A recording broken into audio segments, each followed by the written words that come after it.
సూర్యుడికి అతి దగ్గరగా వ్యోమనౌకను పంపి అమెరికా అంతరిక్ష పరిశోధన సంస్థ నాసా చరిత్ర సృష్టించింది.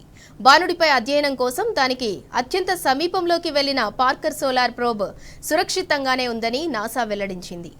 పార్కర్ సోలార్ ప్రోబ్ నుంచి సంకేతం వచ్చినట్లు తెలిపింది. ఈ వ్యోమనౌక ఈ నెల 24న సౌర ఉపరితలానికి 6.1 మిలియన్ కిలోమీటర్ల దూరంలోకి వెళ్లి సూర్యుడికి అత్యంత దగ్గరగా చేరినట్లు పేర్కొంది. ఇప్పటి వరకు ఏ వ్యోమనౌక సూర్యుడికి ఇంత దగ్గరగా వెళ్లలేదని తెలిపింది.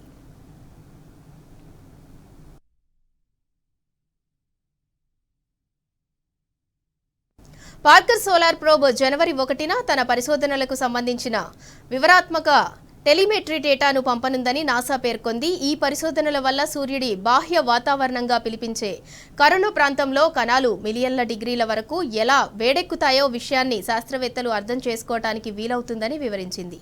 కరోనా పొరపై 7 ఏళ్ల పాటు పరిశోధనలు జరపటమే లక్ష్యంగా నాసా 2018లో పార్కర్ సోలార్ ప్రోబ్ను ప్రయోగించింది.